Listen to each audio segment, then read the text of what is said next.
was the Oscars.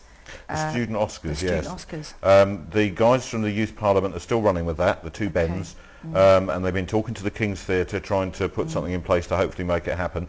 We're still looking for sponsors though, so if anybody's interested in sponsoring these kids, it's all sorts of things that they get awards for, from being a child who helps as a carer with their parent, as I mentioned last time, to outstanding things they've done to help with their class, charity fundraising they've done, and then there's excellence and stuff that's rewarded as well. But it's really important, and we need shops to come out and say we'll sponsor these kids just with vouchers, in kind sponsorship. We're not asking for people to write cheques. No. But if anybody thinks they've got anything that's suitable, sports shops or book shops, anything like that, who wants to help them out, then if they get in touch through Rachel's show, it'd be brilliant if we could help these kids. Please do, viewers.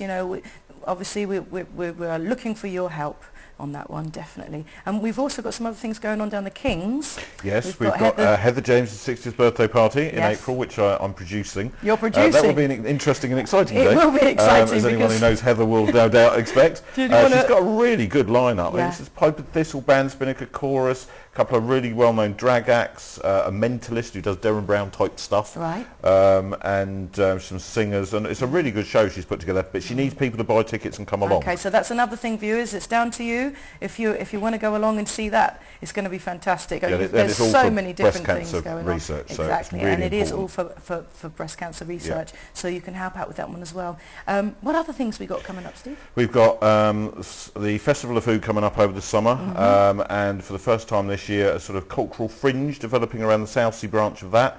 Live music for 2 days and bits of theatre, this is all art stuff installations, that you are all stuff that we're instrumental in. How does he get all this? There's lots of us working on it. It's not just me, but yeah, it's all stuff that we're trying to make things happen.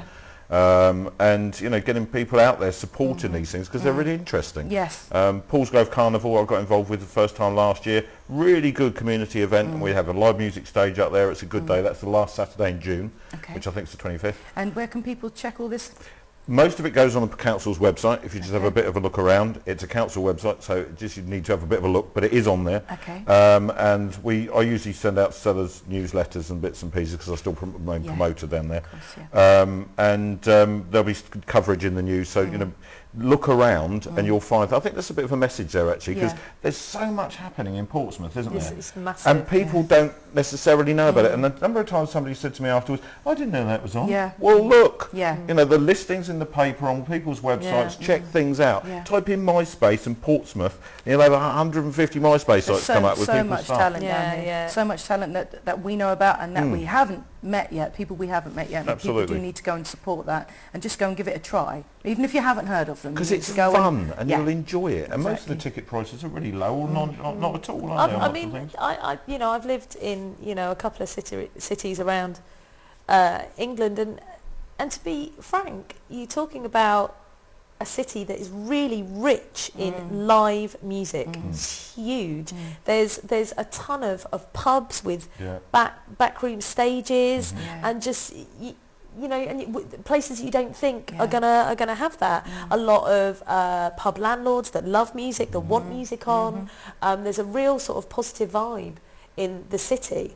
You say to somebody outside the city, they always, because they often say, and friends often say, do you get much call for singing in Portsmouth?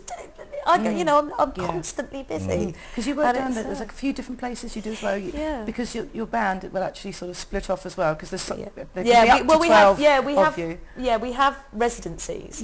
So we have our main residency, and probably our biggest night is we play the second Friday of every month at the Slug and Lettuce in Southsea. That's Palmerston Road? Yeah, Palmerston Road. Okay. That's really, really huge. We've just been in contact with Chichester as well, so that, sort of, we're franchising ourselves.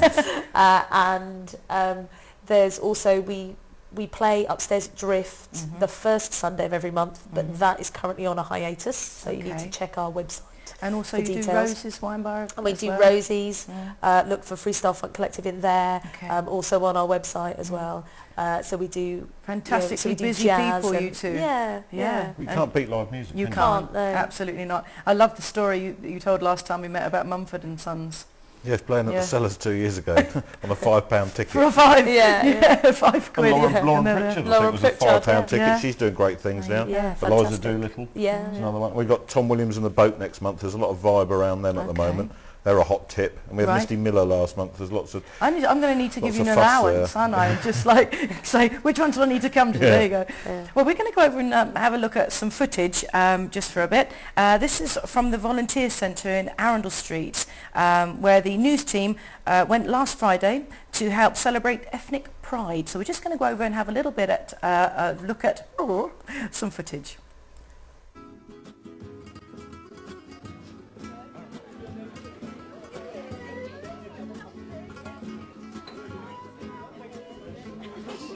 We're here today at the Volunteer Centre in Arundel Street, where they have ethnic pride. Is that correct? And we're with Rumel, and who's going to tell us all about it. Yeah, thank you. Ethnic Pride has been running for a year now. It was a project that ran for about 8 years, based at Community Council. It stopped because of funding. It's been working from the AIG Centre for a year now, helping people from hard-to-reach communities. And I do a day in Southampton as well, part of the CLEAR project. Generally helping people into employment with confidence building, assertiveness training, and working with other projects here. I understand you've worked with over 200 people this year, haven't you, and put in 20 people into full-time employment, which must be a great achievement. Yeah, it's a learning session as well, and you know, I speak 4 languages. I'm still lost here, and I find each country brings its own culture, and fear has many languages, you know. And there's quite a few barriers that perhaps not knowing enough about each other's cultures it doesn't help, does it? Definitely doesn't, and every culture is different. To assume that it's not. And we have 52 minority communities in Portsmouth at the moment, just to give you the picture. Well, I'm sure it's going to be a super day. It's better in here because it's raining, but lots of colourful people in saris, and we hope it goes very, very well for you. Very kind of you. It's a teamwork and hard work.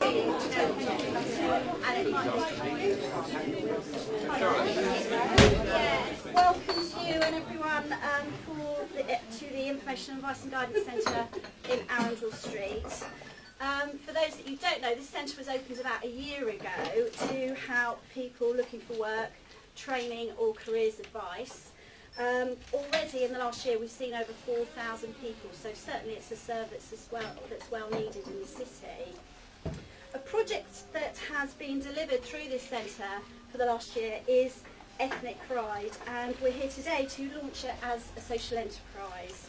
Good morning, ladies and gentlemen. I'm Rumel Khan, Denise, Project Director for Ethnic Pride Project. Ethnic Pride is an information and advice and guidance service within this centre. It's been running for about a year now, in conjunction with other projects here. The aim of the project is to help people from hard-to-reach communities. And just to define hard-to-reach communities, some of you know there is 52 minority communities in Portsmouth. I speak 4, I'm still lost. It's not to impress you, but impress upon you what we're facing. But positive side is, as a lot of people come into the centre and we help them in terms of interview training, CV, confidence building, and some of you are living truth of that being here today. I'd like to invite 4 people who's been helped with the Ethnic Pride project. I've selected 1 person from Southampton, we got 3 from Portsmouth to say a few words, and generally to say in their own words how it helped them. But if I could give you just a rough introduction of each person before they come in, it would help. I met Roland going back a few months. Roland, if you want to just come up. Roland is a very hard-working person. He doesn't want me to let you know. He's primarily doing many training programs. He comes from a community development field. He's passionate about running his community newsletter. And he came to see me over some marketing advice he wanted. I started last year. Rumel Khan was behind me all the time. He supported me very well with all my studies, which I've achieved. I'm very, very pleased to be here. Not only just to see the Ethnic Pride project, but also to see that the whole centre and the work that is done by the 22 different groups who use the centre, and my thanks to everybody here. Ethnic Pride seems to me extremely useful for us, and I'm very pleased you're moving to become a social enterprise, and I hope that you will grow, prosper, thrive, and all those other things. I think, and maybe take over wider things, not just in Portsmouth, Southampton, but wider and wider. So I think